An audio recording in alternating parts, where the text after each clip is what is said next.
সমস্ত এসবিএম সিম স্কলারশিপ প্রার্থীদের জন্য আজকের এই ভিডিওটা খুবই গুরুত্বপূর্ণ হতে চলেছে, কারণ এসবিএম সিম স্কলারশিপের অফিসিয়াল ওয়েবসাইট থেকে সমস্ত এসবিএম সিম স্কলারশিপ প্রার্থীদের জন্য একটা নতুন নোটিফিকেশান জারি করা হয়েছে। যে নতুন নোটিফিকেশানে তোমাদের টাকা ঢোকা নিয়ে বিভিন্ন বিবৃতি তারা কিন্তু তুলে ধরেছে। অর্থাৎ তোমরা যারা এখনও পর্যন্ত এসবিএম সিম স্কলারশিপের টাকা পাওনি, কোন কারণের জন্য তোমাদের অ্যাকাউন্টে এখনও পর্যন্ত টাকা ঢোকেনি, সেই বিষয়টা নিয়ে কিন্তু তারা একটা বিবৃতি জারি করেছে। এর আগের পার্টের অনেক ভিডিওতে তোমরা যখন ফর্ম ফিল আপ করেছো, এই ভুল তথ্যগুলো দেওয়ার জন্য যে তোমার টাকা ঢুকতে দেরি হতে পারে, এই বিষয়টা নিয়ে আমি অনেকবার কথা বলেছি। বাট তোমরা যারা এই গাইডলাইনটা না মেনে তোমরা অলরেডি ফর্মটা ফিল আপ করে দিয়েছো, তারা কিন্তু টাকা থেকে বঞ্চিত হচ্ছে। অর্থাৎ টাকা ঢুকতে তোমাদের কিন্তু লেট হচ্ছে। তোমাদের অ্যাপ্রুভ হয়ে গেছে, তোমাদের স্যাংশন হয়ে গেছে, তোমাদের টাকা ডিসবার্স পর্যন্ত হয়ে গেছে, কিন্তু অ্যাকাউন্টে তোমরা কিন্তু টাকা পাওনি। বাট কেন পাওনি সেইটা সম্পূর্ণ জানতে গেলে, আর কীভাবেই বা তোমরা টাকা পেতে পারো সেটা জানতে গেলে ভিডিওটা শেষ পর্যন্ত দেখো। আর যদি চ্যানেলে প্রথমবার হয়ে থাকো আর এরকম ইনফরমেটিভ ভিডিও সবার আগে নোটিফিকেশান পেতে চাও, তাহলে কিন্তু অবশ্যই চ্যানেলটিকে সাবস্ক্রাইব করে পাশ থেকে বেল আইকনে ক্লিক করতে ভুলো না। আর অবশ্যই বন্ধুদের মধ্যে শেয়ার করো যারাও এই সমানে ভুল করেছে অথবা এখনও পর্যন্ত তারা তাদের অ্যাকাউন্টে এসবিএম সিম স্কলারশিপের টাকা পায়নি, তাদেরকে কিন্তু একটু ভিডিওটা ফরওয়ার্ড করে দিও। কারণ এই যে সংশোধনের লাস্ট ডেট, সেই লাস্ট ডেট কিন্তু রয়েছে খুব তাড়াতাড়ি, অর্থাৎ নেক্সট মান্থ পর্যন্ত রয়েছে কিন্তু এই সমস্ত ভুলগুলো সংশোধন করার জন্য ডেডলাইন। অর্থাৎ তোমাদের হাতে মাত্র একটি মাস রয়েছে। তার মধ্যে আবার বিভিন্ন কারণের জন্য বিভিন্ন অফিস আদালত প্রত্যেকটা জায়গা কিন্তু বন্ধ থাকে। তার মাঝখানে যে অফিসিয়াল টাইমগুলো রয়েছে তার মধ্যে তোমাদেরকে এই কাজগুলো করে নিতে হবে। তো চলো দেখে নেওয়া যায় যে নোটিফিকেশানে কী রয়েছে, তারপরে আমরা কিন্তু সেটা নিয়ে ডিটেলস আলোচনা করব। তো আমরা যেই মুহূর্তে কিন্তু এসবিএম সিম স্কলারশিপের যে অফিসিয়াল ওয়েবসাইট রয়েছে, সেই অফিসিয়াল ওয়েবসাইটে এন্ট্রি করলাম, আমরা কিন্তু দেখতে পাচ্ছি যে অন স্ক্রিনে একটা কিন্তু নোটিফিকেশান পপ আপ হচ্ছে। এটা কিন্তু সেই সমস্ত ক্যান্ডিডেটদের জন্য দেওয়া হয়েছে যারা এই সমস্ত ভুলগুলো করেছো, যাদের এই মুহূর্তে স্ট্যাটাস দেখাচ্ছে যে তোমাদের ডিসবার্সড ভ্যালু, তাদের জন্য তো খুবই ইম্পর্টেন্ট এই তারিখের মধ্যে তোমাদের এই কাজগুলো কমপ্লিট করে নেওয়া। বাট যারা এখনও পর্যন্ত মনে হচ্ছে যে তোমারও এই ভুলগুলো রয়েছে, তোমরা সেই ভুলগুলো কিন্তু এখনও পর্যন্ত সংশোধন করে নিতে পারবে। তো সেই ভুলগুলো কি কি জানতে গেলে কিন্তু ভিডিওটা শেষ পর্যন্ত দেখো। তো সর্বপ্রথম আমি নোটিফিকেশানটা তোমাদেরকে পড়ে শোনাই। The candidate who has experienced disbursement failure due to the various reason. তাহলে যে সমস্ত স্টুডেন্টরা এই ডিসবার্সমেন্ট ফেলিউরের যে নোটিফিকেশান, সেই নোটিফিকেশান বা মেসেজ বা স্ট্যাটাস তোমরা পেয়েছো, বিভিন্ন কারণের জন্য সেটা হতে পারে। কোন কোন কারণের জন্য হতে পারে? Inactive account, bank account inactive. এই কথাটা আমি ফর্ম ফিল আপের সময় বারে বারে বলেছি। তোমরা যারা আমার ভিডিও দেখে ফর্ম ফিল আপ করেছো তারা কিন্তু এই ভুলটা কোনো মতেই করবে না, আশা রাখি। আমি বারে বারে প্রসেসে বলে দিয়েছিলাম যে যাদের ব্যাঙ্ক পাসবই অনেক দিন ধরে পড়ে আছে, একটা টাকাও লেনদেন হয়নি, তারা সর্বপ্রথম তোমাদের যে ব্যাঙ্ক পাসবই রয়েছে সেটাকে লেনদেন চালু করো, অর্থাৎ টাকা জমা দিয়ে অথবা টাকা তুলে।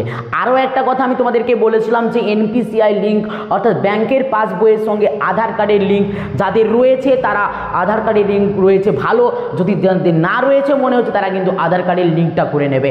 তারও আমি কিন্তু একটা ডিটেলস ভিডিও বানিয়ে দিয়েছিলাম যে তোমরা কিভাবে চেক করবে যে তোমার অ্যাকাউন্টের সাথে এনপিসিআই লিঙ্ক রয়েছে কিনা, সেটা আমি কিন্তু ডিটেলসে একটা ভিডিও বানিয়ে রেখেছি আমার ইউটিউব চ্যানেলে। তোমরা গিয়ে সেখান দিয়ে কিন্তু চেক আউট করে নিতে পারবে।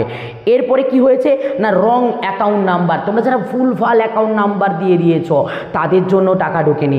টেম্পোরারি ক্লোজ অ্যাকাউন্ট, যাদের এই যে এনপিসিআই লিঙ্কের জন্য টেম্পোরারি ক্লোজ করে দেওয়া হয়েছে অ্যাকাউন্টগুলোকে, তাদের অ্যাকাউন্টে টাকা ঢুকেনি। আর কাদের রং আইএফএসসি কোড, এই আইএফসি কোড যদি তোমরা কেউ ভুল দিয়ে থাকো তাহলে তোমার ব্রাঞ্চে তোমার অ্যাকাউন্টে কিন্তু কোনোভাবেই তোমার টাকা কিন্তু ঢুকবে না। তো এই যে জিনিসগুলো, এই যে নথিগুলো, এই নথিগুলো তোমাকে কিন্তু কেয়ারফুলি আপডেট করতে হবে। এখানেই বলেছে should first contact the concern bank to update and reactive the account and then আগে প্রথমে তুমি তোমার ব্যাংকে যাবে এবং সেখানে গিয়ে তোমার যে ভুলটা রয়েছে সেই ভুলটা তুমি কিন্তু কমপ্লিট করবে। অর্থাৎ যদি অ্যাকাউন্টটা ডিঅ্যাক্টিভ থাকে অ্যাক্টিভ করবে, মাইনর থাকলে সেটাকে নর্মাল অ্যাকাউন্টে ট্রান্সফার করবে, যদি রং অ্যাকাউন্ট নাম্বার থাকে সো সেই রং অ্যাকাউন্ট নাম্বারটাকে তোমাকে কারেকশন করতে হবে। টেম্পোরারি ক্লোজ যদি থাকে সেখানে তোমাকে কী করতে হবে, সেটাকে অ্যাক্টিভ করে নিতে হবে, অর্থাৎ আধার NPCI লিঙ্ক করিয়ে নিতে হবে। দেন কন্ট্যাক্ট, তারপরে তোমাকে কন্ট্যাক্ট করতে হবে তোমার পার্শ্ববর্তী DI অফিসে। কেবল আর কেবলমাত্র ক্লাস 11 এবং ক্লাস 12 অ্যাপ্লিকেন্টদের জন্য কিন্তু এই নোটিফিকেশানটা পাবলিশ করা হয়েছে। কিন্তু তোমাদের যারা যারা এই মুহূর্তে 11, 12 ছাড়াও তোমরা যারা গ্র্যাজুয়েশনে রয়েছো, MSCতে রয়েছো বা বিভিন্ন কোর্সে অ্যাডমিশন নিয়েছো এবং SBMCM স্কলারশিপে অ্যাপ্লাই করেছো, তারাও যদি এই ভুলগুলো বা এরকম ভুল তথ্য কিছু দিয়ে থাকো, এখনও পর্যন্ত গিয়ে এগুলোকে কারেকশন করে নাও, মানে তোমার ক্ষেত্রেও কিন্তু এই সমস্ত অফিসগুলোতে তোমাকেও কিন্তু দৌড় লাগাতে হবে, অর্থাৎ সেই সমস্ত অফিসে যেতে হবে, তারপরে কারেকশন লিস্টটা তোমাকে ধরিয়ে আসতে হবে। অর ভিজিট DI অফিসে গিয়ে ভিজিট করতে হতে পারে, অ্যান্ড ডাইরেক্টেড অফিসে গিয়ে ভিজিট করতে হতে পারে অ্যাজ আর্লি অ্যাজ পসিবল, যত দূর সম্ভব, যতটা তাড়াতাড়ি সম্ভব তত তাড়াতাড়ি তোমাকে এই কাজগুলো করতে হবে।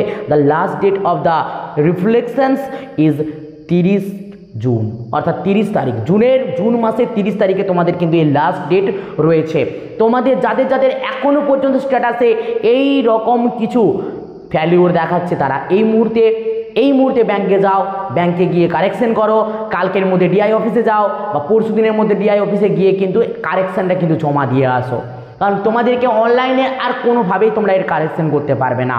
তো যেহেতু তোমাদের প্রসেসটা অনেকটা এগিয়ে গেছে, তো সুতরাং তোমরা কিন্তু DI অফিসে গিয়ে এটা কিন্তু যোগাযোগ করবে।